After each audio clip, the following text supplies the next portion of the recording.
Saludos para todos en esta noche. Hoy es miércoles 2 de septiembre del año 2020. Este es el estudio bíblico semanal de la Primera Iglesia Bautista de New Brunswick, New Jersey, los Estados Unidos de América. Esta es una transmisión gracias a la coordinación de los medios técnicos de nuestra iglesia bajo la dirección del hermano Lester Márquez, ministro de adoración. Estamos contentos de poderles comunicar la palabra de Dios y compartir esta reflexión de esta noche. Estamos comenzando septiembre, es el sexto mes de esta pandemia que hemos estado viviendo y continuaremos transmitiendo estos estudios en los próximos miércoles de todo este mes. Mientras tanto, estamos manteniendo el contacto con todos ustedes a través de los otros medios que tenemos en Zoom, en WhatsApp y en otras transmisiones, la oración telefónica mañana por la tarde y el domingo el servicio que hacemos regularmente en el templo y transmitimos en español a las 11:30 y el servicio en inglés que transmitimos a las 10 de la mañana. Así que con estas transmisiones estamos conectándonos con todos ustedes. Nuestras listas de oración están permanentemente siendo actualizadas para que podamos orar los unos por los otros y de esta manera conformarnos al propósito de Dios. También estamos en la disposición de ayudar a aquellos que están en necesidad, según sean nuestras posibilidades, por lo cual les rogamos también a cada hermano y hermana que mantengan el flujo de sus contribuciones, diezmos y ofrendas como es habitual. Así que de esta manera les sugiero que tengan sus Biblias a la mano y se preparen para el estudio que comenzaremos inmediatamente. Pero antes, orar invocando el nombre del Señor. Padre nuestro que estás en los cielos, estamos suplicándote ahora que tu presencia nos conduzca en este estudio, en la reflexión y que sirva de bendición para todos los que estamos escuchando tu palabra. Te suplicamos por los enfermos, por los que están en necesidad o en peligro, por los que están tristes o angustiados, y te suplicamos que tú mandes al fin la solución de esta enfermedad y que aparezca el remedio que todos estamos ansiando. Nos ponemos en tus manos una vez más, Señor, confiando en tu palabra y en tu promesa. Oramos por Jesús. Amén. Queridos hermanos, quizás ustedes conocen o ustedes mismos son algunos de los que tienen que trabajar en la administración pública hoy día. Y todo el que tiene un trabajo, un puesto, una responsabilidad, un cargo, a menudo tiene que hacer tremendas decisiones que están en sus manos para que las leyes se cumplan, para que las personas que supuestamente deben ser atendidas, beneficiadas, protegidas, provistas por el gobierno, por las autoridades, estén al alcance de los recursos. Estoy pensando más bien en funcionarios públicos, porque hoy vamos a tocar este tema en la historia y en la profecía de uno de los hombres de Dios que encontramos en el Antiguo Testamento. Y pensando que lamentablemente la corrupción administrativa es un mal que daña a nuestras naciones. Este país no está exento de eso y cuando los funcionarios públicos o los que están en posición de gobierno se corrompen o actúan mal, traen daños a sus comunidades y traen daños a sus propias funciones. Este mes vamos a estudiar una serie de profetas menores. Es una serie de estudios basados en los profetas menores. Los profetas menores están en el Antiguo Testamento, son 12, pero vamos solamente a tomar 5 de ellos, en especial los más cortos, justamente los más cortos, y en un orden cronológico comenzando desde el más antiguo para tener una idea general de lo que estos hombres de Dios dijeron, porque abarcaron distintas etapas de la vida del pueblo de Israel. Debiéramos hacer una consideración de lo que el sentido de la palabra de Dios nos trae en la profecía. ¿Qué cosa es el contenido y el mensaje de la profecía, sobre todo en el Antiguo Testamento? ¿Y cuál es la misión y la función del profeta y cómo ese ministerio fue desarrollándose hasta la venida de Jesucristo, el Mesías? prometida de Israel. Pero eso no lo vamos a enfocar inmediatamente hoy ni en el estudio que va a continuación, porque más queremos hacer énfasis en esta serie de estudios con pasajes escogidos de estos libros proféticos, sobre todo los que tienen que ver y están en relación con el acto de adoración que nosotros los hijos de Dios debemos al Señor. En este punto vamos a ver cómo la forma y el sentido, el contenido, la dirección, la práctica, el ejercicio de nuestra adoración y el culto a Dios determina con mucho la condición espiritual en el fundamento de la vida de un creyente, el adelanto de una familia, el progreso de la nación y sobre todo el compromiso que tenemos como iglesia de Jesucristo. Así que vamos a tomar de estos libros solamente lecciones con esta énfasis, pero vamos a tratar de ponerlos en la consideración de lo que hoy en actualidad nos dicen estas profecías del Antiguo Testamento. Hoy vamos a hablar entonces de alguien a quien llamamos el superintendente profeta, Abdías. Abdías este libro está en el Antiguo Testamento. Y si mueven sus Biblias lo van a encontrar. Recuerden, es una sola página. Está entre Amós y Jonás. Una sola página que son apenas 21 versículos. Pero está ubicado en un momento histórico con el cual queremos empezar nuestra reflexión. Vamos a fijarnos en la escalada y la crisis de los hechos que hubo en el reinado de Acab. Acab, rey de Israel, la parte norte del reino dividido, la que se lee en la Biblia como el reino de Israel, cuya capital estaba en Samaria. La fecha de estos eventos históricos narrados en los libros de Reyes y Crónicas, así como lo que Abdías refiere, está alrededor de los años 874 a 853 antes de Cristo, o sea, a finales del siglo VIII. Recuerden que antes de Cristo contamos los años al revés.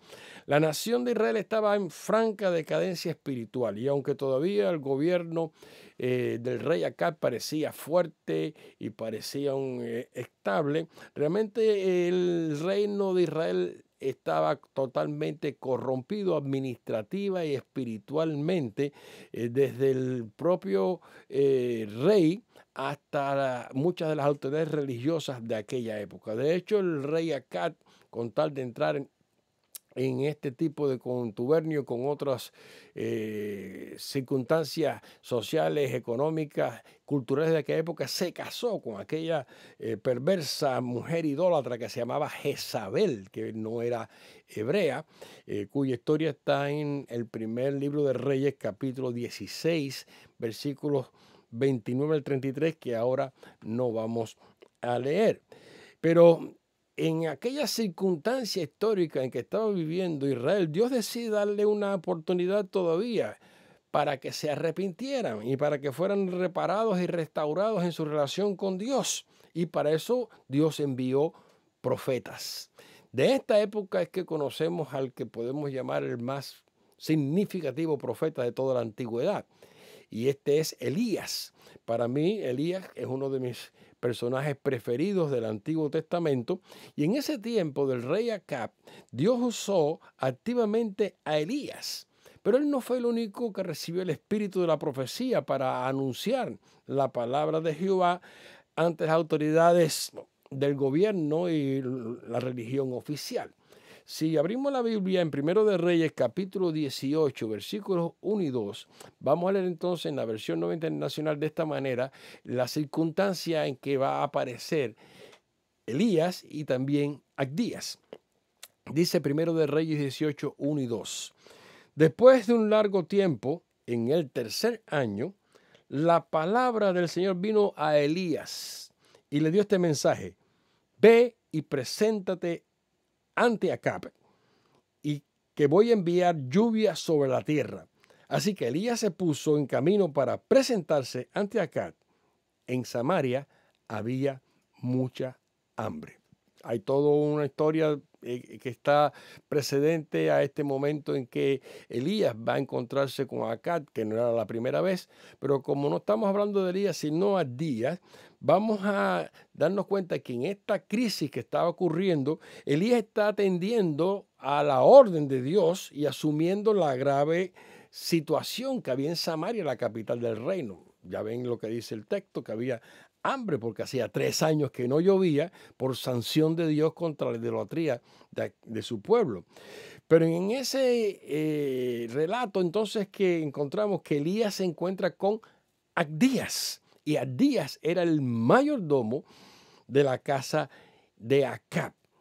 Elías trae un mensaje en que él reprende al pueblo, reprende a Acab y reta a todos aquellos sacerdotes, profetas que adoraban a Baal, un ídolo que Dios había condenado duramente, y los convoca en el Monte Carmelo, un punto cerca de la costa de Israel, y allí hay un evento extraordinario que ustedes conocen cuando el Señor hizo una manifestación extraordinaria y Elías clamó y descendió fuego del cielo. Hubo una tremenda descarga espiritual en aquella ocasión, con un convulsivo desenlace de un conflicto tremendo y por supuesto la llegada del bendito aguacero que todo el mundo estaba esperando. Todo esto ocurre en esta circunstancia que está viviendo la nación israelita. Pero ¿cuál es el papel de Abdías en la crisis espiritual de la nación? Mientras todo esto está ocurriendo, Abdías está trabajando en la administración del gobierno de Acab. Él era una especie de administrador principal, algo así como un mayordomo de la casa real, o podríamos decirle hoy jefe del Estado Mayor del Palacio del Rey. Pudiera ser algo como diríamos también actualmente un ministro del Interior o un ministro de Hacienda, o en todo caso hasta un primer ministro. En ese papel, él trabajaba realmente, y él lo sabía, dentro de un sistema corrupto. Y la corrupción que estaba afectando a la nación israelita no era solamente la corrupción espiritual, porque se habían caído en la idolatría, sino que toda la administración de la justicia, toda la administración de la ley estaba sometida a intereses y a cosas que no iban con la ley. Había una injusticia imperando en aquel momento y acá, por esta razón, se le ha considerado haber sido el rey más malvado de todo el reino de Israel, de toda la historia del reino norte de Israel. A pesar de esto, Abdías se mantuvo trabajando y siendo fiel y justo dentro de aquel gobierno, aún siendo él un hombre que respetaba a Dios profundamente. Él decidió mantenerse en esa posición. Yo puedo pensar, junto con otros comentaristas, que él vio la tendencia de Jezabel, aquella mujer insertada en la cultura y en la nación hebrea sin pertenecerle, vio la anuencia del rey, la condescendencia con aquella tendencia pecaminosa, injusta e idólatra.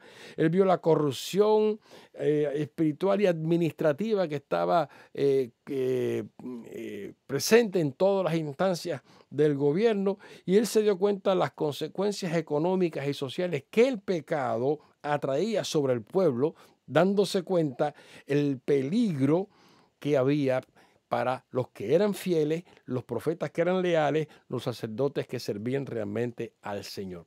Era una circunstancia tremenda y él estaba en una posición clave en que tenía que abandonar aquella situación y dejarla en manos de cualquier otro o ver cómo podía ser útil. En la historia ha habido muchos casos de estos y algunos de nosotros hemos vivido en situaciones de esta naturaleza y Dios nos ha mandado muchas veces siervos suyos bajo esta condición a servirle. Como lo vemos en la Biblia, encontramos en ese mismo pasaje de Primero de Reyes, capítulo 18, si tienen sus Biblias, hablan conmigo, y fíjense lo que dice el versículo 3 y 4. En pocas líneas hay un tremendo relato histórico. Dice: por tanto, Acab mandó llamar a Abdías, quien administraba su palacio y veneraba al Señor.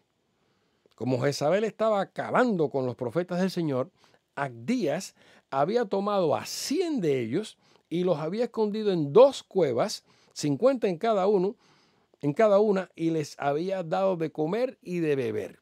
Piensen esto, el pasaje había terminado en el versículo diciendo que en Samaria había mucha hambre, había tremenda crisis económica y una situación dramática en sentido de la provisión de la población. Y acá el rey llama a Abdías, tú eres el ministro de Hacienda, ¿qué vas a hacer? Y por supuesto Abdías estaba tratando de manejar la situación, pero Abdías estaba en una segunda función. Y su segunda función era ver cómo él salvaba a aquellos profetas y sacerdotes que eran fieles, porque esta mujer Jezabel estaba acabando. Acabando quiere decir que lo estaba poniendo preso y que habían asesinado y martirizado a muchos de ellos. Así que Abdías asume, junto con Elías, la confrontación que está viviendo la nación. Ellos comprendieron que lo que parecía una crisis de gobierno, desde el punto de vista político, social, económico, contenía realmente una profunda confrontación espiritual debido a la caída en el pecado, la idolatría, la injusticia, la corrupción moral y legal en la que el reino se encontraba sumido. Y esta circunstancia era evidente en las consecuencias que estaban materialmente sufriendo. Mientras, Abdías toma esta decisión, una acción muy riesgosa, pero muy firme, de salvar a estas personas.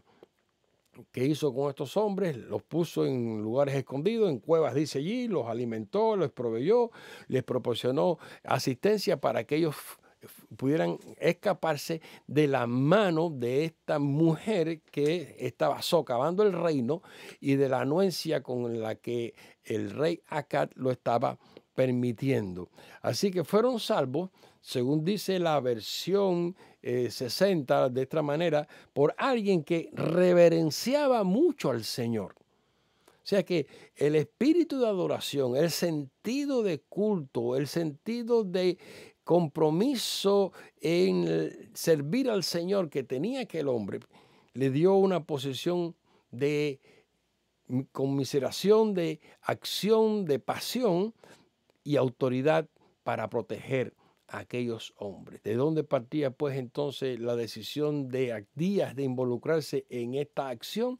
De su profundo respeto por el Señor, de su sentido de culto al Dios en el cual él creía. Podemos decir en este punto que ningún lugar de trabajo en la tierra es puramente bueno. Y siempre vamos a tener que enfrentar dilemas éticos donde quiera que trabajemos, sea en el sector público y de gobierno como en el sector privado particular. Muchas veces tenemos circunstancias que vemos muy difíciles de determinar. Cuanto más corrupto es el lugar de trabajo, quizás es cuando más falta haga que haya alguna gente piadosa que detenga el decaimiento, la desorientación que hay allí. Pero al que le toca esto y al que Dios lo llame para esto, es tremenda decisión, tremenda circunstancia que tiene que asumir. Si hay alguna forma de permanecer en el lugar en que uno está sin aumentar el mal sobre nosotros mismos, sin nosotros ser cómplices del mal, pero que podamos de alguna manera hacer valer la presencia de Dios y que la justicia pueda imperar, eso es un llamado. Para esto tenemos que recordar otro caso bíblico bien reconocido, que es el caso de la reina Esther. Ella tuvo que asumir aquella posición y cuando ella estuvo en duda si era conveniente o si era justo que lo hiciera o si era santo, fue cuando Mardoqueo su tío le dijo: Dios te ha llamado para que estés allí, lo cual se probó después en los acontecimientos que sucedieron. Podemos hacer un pequeño break ahora, una interrupción para tomar aire y seguir. Tengan su Biblia abierta, encuentren a Abdías entre Amós y Jonás.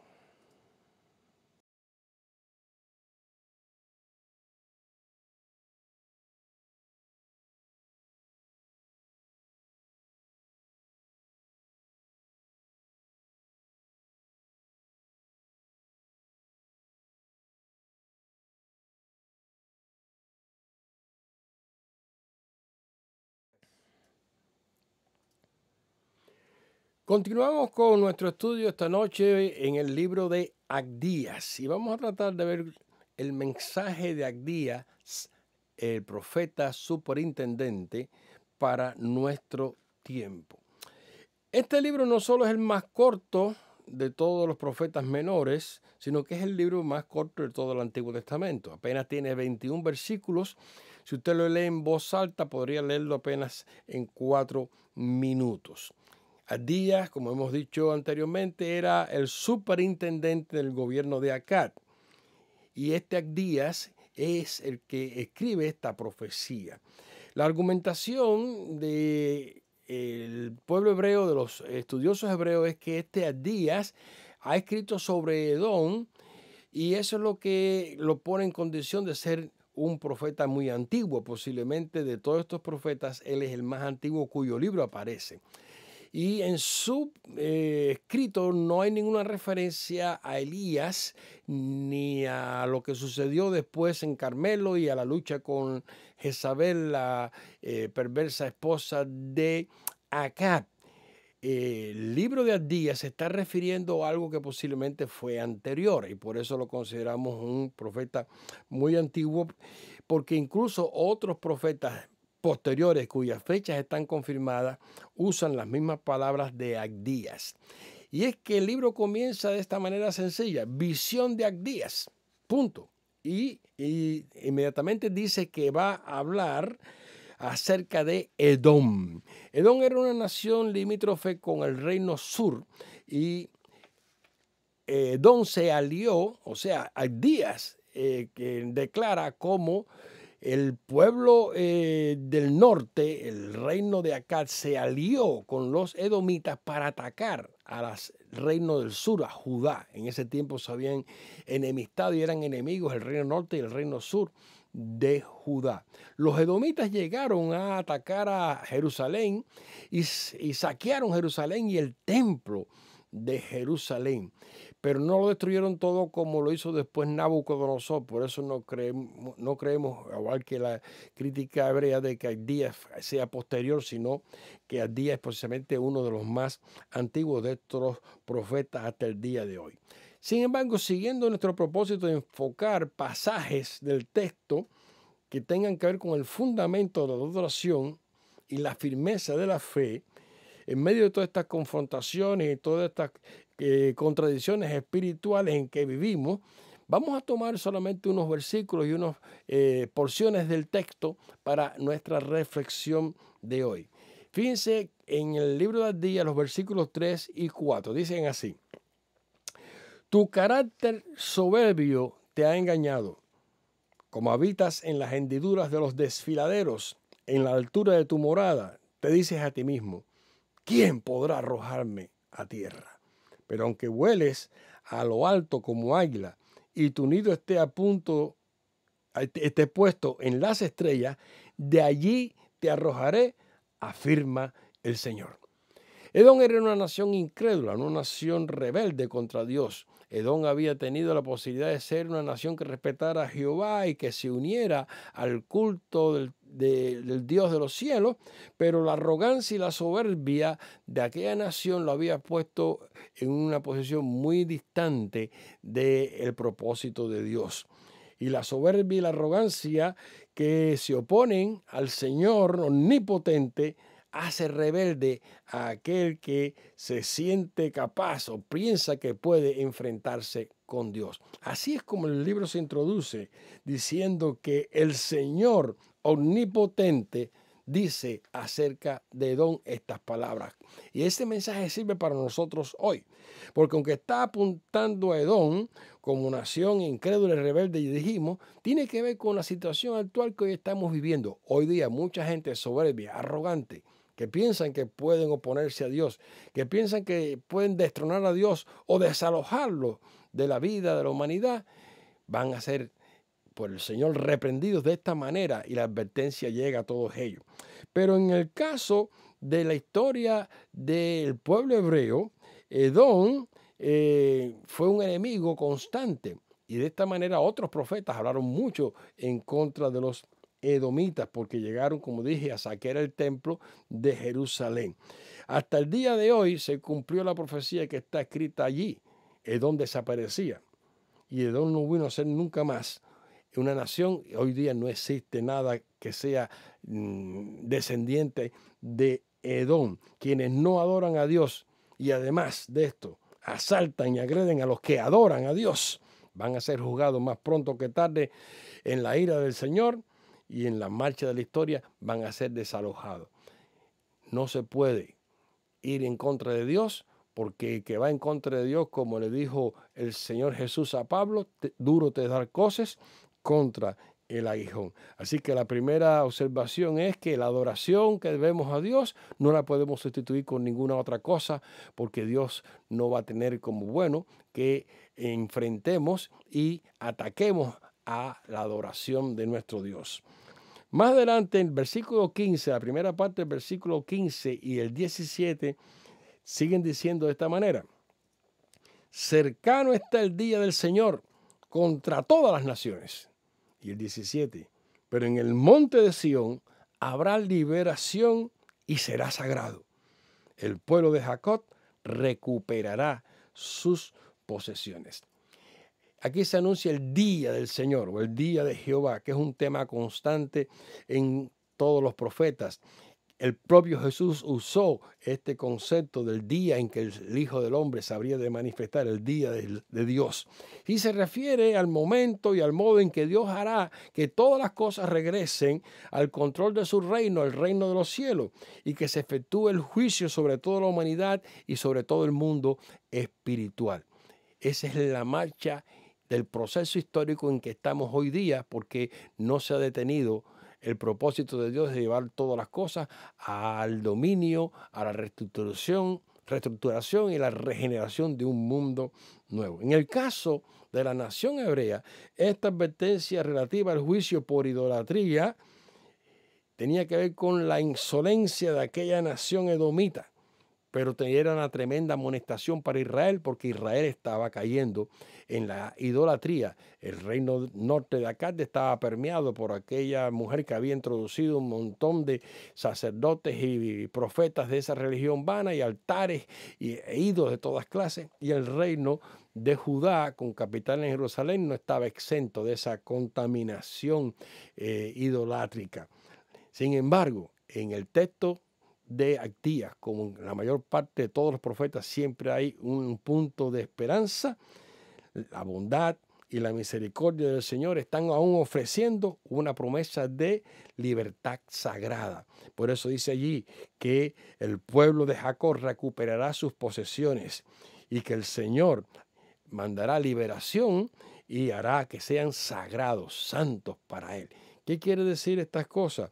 Que hay una apelación a un verdadero acto de adoración. Hay un llamado a la santidad de la alabanza. Hay una invitación al culto sacrificial de acuerdo al propósito de Dios en aquello que agrada al Señor, que nuestras vidas le den culto a Él con auténtica rendición y con verdadero acatamiento de su voluntad.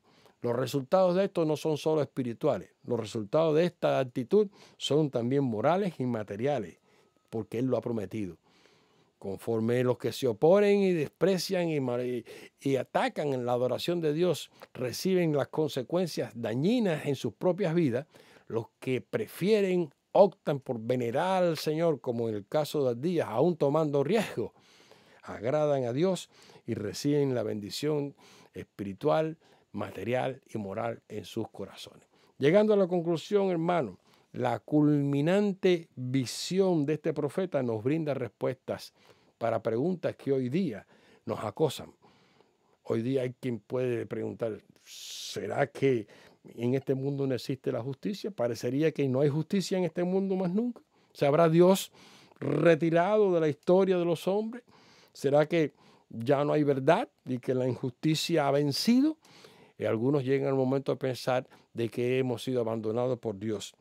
Pero en el último versículo, en el capítulo del libro de Abdías, que es un solo capítulo, el versículo 21, dice: los libertadores subirán al monte de Sión para gobernar la región montañosa de Esaú, y el reino será del Señor. Los libertadores se están refiriendo al pueblo de Israel, que sería capaz de vencer a Edom, que es Esaú, y gobernar sobre esa región. Hoy día eso es lo que está pasando, pero el reino será del Señor, se está refiriendo a esa visión mesiánica de Jesús, nuestro Redentor, viniendo para efectuar la redención de todos los hombres mediante el sacrificio en la cruz, el perdón de pecado y la nueva vida en Cristo Jesús. Los que adoran y sirven al verdadero Dios dominarán en el propósito de Dios y serán vehículos para que la gloria y el poder de Dios se manifiesten en este tiempo, en el tiempo venidero, en el día de Jehová, en la eternidad. Queridos hermanos, hoy hemos visto a Días y este pequeño libro, este profeta llamado menor porque es menos su contenido, era un superintendente, pero ya podemos llamarle el superintendente profeta, porque Dios lo usó para darnos una visión que llega hasta el día de hoy. Bendito sea nuestro Dios. Con esto terminamos el estudio de hoy. Esperamos que ustedes puedan vincularse con las demás actividades que estamos teniendo en el resto de la semana. Recuerden, denle like, compartan este video con hermanos, amigos y hermanas y conocidos para que la palabra de Dios corra y sea glorificada. Seguiremos en este mes, como dijimos, con estos estudios sobre profetas menores, así que vayan mirándolos porque vamos a ir poquito a poco por una colección que hemos escogido de esta parte de la Biblia. El Señor les bendiga. Vamos a orar para terminar. Padre, damos gracias por el estudio de tu palabra, por esta oportunidad de comunicarnos con los hermanos y las hermanas. Danos salud, protégenos del mal y ayúdenos a ser administradores fieles del trabajo, de la posición que tú nos has dado, para que podamos transmitir a la gente un verdadero sentido de adoración y de alabanza a tu nombre. Oramos por Cristo Jesús. Amén. Dios les bendiga, hermanos. Terminamos por esta noche.